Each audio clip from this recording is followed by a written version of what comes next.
안녕하십니까. 돈 되는 부동산 투자 함정원 부장입니다. 오늘은 이제 서울시 깡통 전세가 정말 급증이 되고 있는데요. 관련된 내용 한번 알아보도록 하겠습니다. 네, 그러면 본격적인 영상 시청에 앞서서 구독 버튼, 좋아요 버튼 꼭 눌러주시면 감사하겠습니다.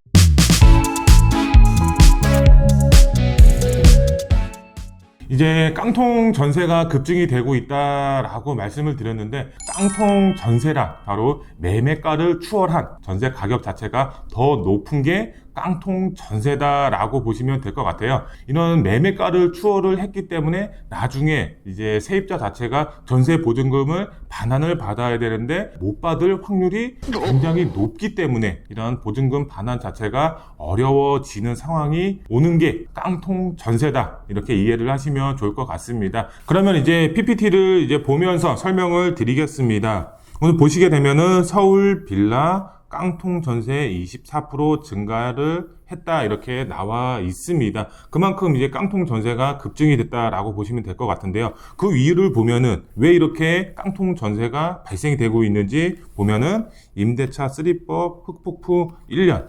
이게 무슨 말이냐? 임대차 3법이 발의가 된 지 1년이 지났죠. 그만큼 이제 임대차 3법으로 인해서 이런 깡통 전세가 이제 발생이 되고 있다라고 보여지고 있는데요. 전세 대란으로 인해서 이렇게 깡통 전세가 발생이 되고 있다라고 이제 생각을 하시면 될 것 같습니다. 그러면은 이 전세 가격 왜 상승이 되고 있는지 한번 볼까요?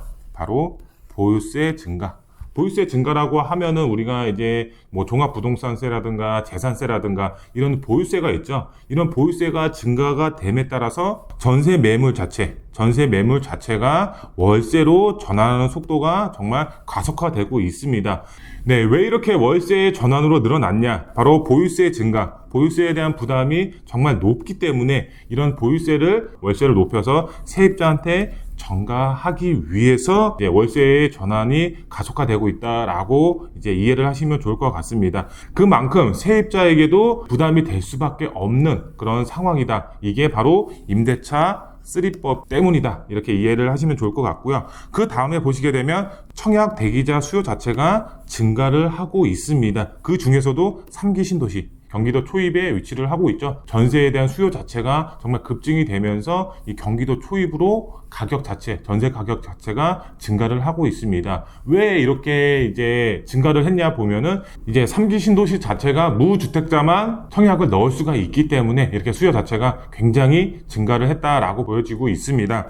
그럼 마지막으로 보겠습니다. 이렇게 보유세 증가, 그 다음에 청약 대기자 수요 자체가 증가를 하고 임대차 3법 때문에 바로 공급 자체, 전세 공급량 자체가 상당히 부족하죠. 이게 정부의 규제 정책이 그렇게 만들었습니다. 그 다음에 전세가가 상승이 되고 있죠. 왜 이렇게 전세가가 상승이 되냐? 공급은 부족한데 수요는 많아. 그러면 가격은 당연히 수급의 원리로 인해서 상승이 될 수밖에 없겠죠. 네, 이렇게 전세가 상승에 따라서 매매가를 추월하는 깡통 전세가 빈번하게 발생이 되고 있다. 그만큼 이제 깡통 전세 앞으로도 계속적으로 나올 수밖에 없는 이제 상황이다라고 보여지고 있습니다. 네, 그러면은 이렇게 전세가가 상승이 되고 있는 이유를 그래프를 통해서 한번 알아보겠습니다. 첫 번째 그래프를 보게 되면 임대차법 시행 1년. 주거 안정 나아졌을까라는 이렇게 그래프가 나와 있는데요. 여기 보시게 되면은 빌라 깡통 전세 비율 추이라고 나와 있습니다. 우리가 주요 지역을 보게 되면 인천, 경기, 서울권역 이렇게 이제 그래프가 나와 있는데요. 임대차 3법이 발행이 되기 전 1년을 보시게 되면 그 이제 추이 자체가 이제 10% 중반대로 나와 있습니다. 하지만 임대차 3법이 발행이 되고 나서 1년을 보게 되면은 이렇게 그래프 자체가 24%에서 40%까지 정말 급증이 된 것을 볼 수가 있습니다. 그만큼 임대차 3법이 전세 가격을 상승을 시키는 주요 원인이었다, 이렇게 이해를 하시면 될 것 같고요. 두 번째 보시면 아파트 전세가 상승률, 이 서울권역을 보면은 이게 시행 전하고 시행 후가 있죠. 그만큼 급등이 된 것을 볼 수가 있고, 전국적으로도 봤을 때 시행 전에는 3.7%, 하지만 시행 후 정말 9.8%로 전국적으로 전세 가격이 정말 미쳤다고 할 정도로 급증이 됐다, 이렇게 이해를 하시면 될 것 같습니다. 그럼 마지막 그래프, 서울 아파트 전월세 시장 변화입니다. 이 전세 비중 자체를 보면은 시행 전에 70%, 71.9%였죠. 하지만 시행 후를 보면은 65.9%입니다. 이게 무슨 말이냐? 이 공급량 자체가 굉장히 줄어들었다. 이 임대차 3법이 발행이 되고 나서 공급량 자체가 굉장히 많이 줄어들었다라고 보여지고 있고요. 이제 전세 중위 가격 자체를 보시게 되면은 그 전에 시행 전을 보면은 4억 이제 7천만 원 가까이 되죠. 4억 7천만 원이었지만 시행 후를 보면은 6억 2천만 원, 거의 2억 가까이가 넘어가죠.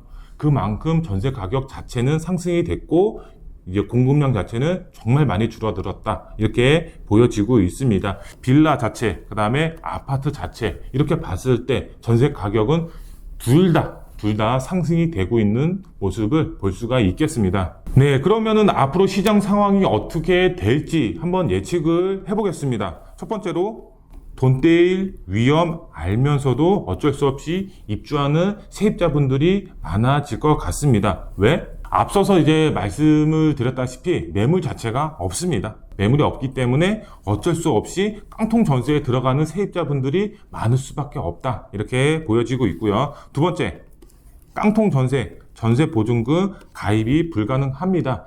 이런 이제 전세 보증금을 가입하기 위해서는 이런 깡통 전세는 절대 가입이 불가능합니다. 매매 금액보다 전세 금액이 높은 매물은 아예 전세 보증금을 가입할 수가 없습니다. 그렇기 때문에 내 돈을 돌려받고 싶어도 받을 수가 없기 때문에 전세 시장 자체는 계속적으로 불안해질 수밖에 없다. 이렇게 보여지고 있고요. 그 다음에 2030 사회초년생 감당하기 어려운 전세가. 전세가 이제 앞서서 계속 말씀을 드렸다시피 가격 자체가 굉장히 높습니다. 사회초년생들, 이제 돈 벌기 시작하는 사회초년생들이 몇 억이라는 돈을 마련하기가 쉽나요? 쉽지가 않죠. 부모님이 어느 정도 도와준다고 하더라도 가격 자체가 너무 높기 때문에 감당하기가 상당히 어렵다. 이렇게 보여지고 있고요.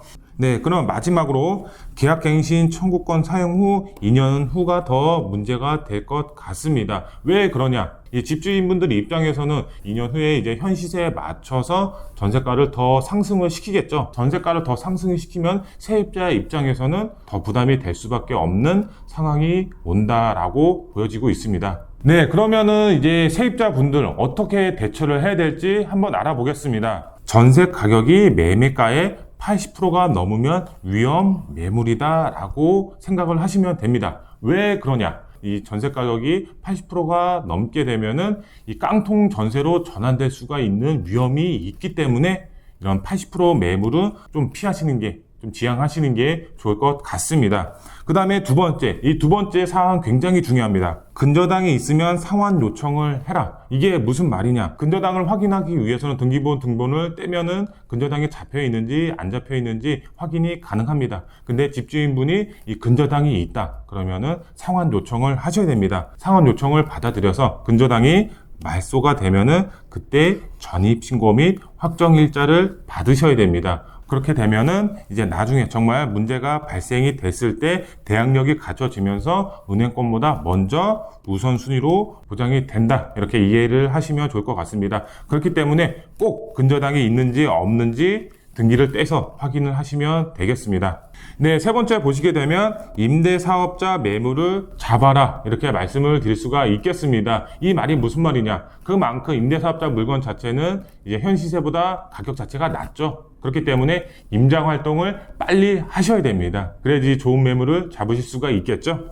그 다음에 마지막으로 보면은 가을 이사철 현재 다가오고 있죠. 지금 7월달이죠. 7월달, 8월달, 9월달 정말 시간 빨리 지나갑니다. 그렇기 때문에 임장활동 빨리 하셔서 미리미리 준비를 하셔야지 좋은 매물 잡으실 수가 있겠죠. 빨리 알아보시는 게 답이다. 이렇게 말씀을 드릴 수가 있겠습니다.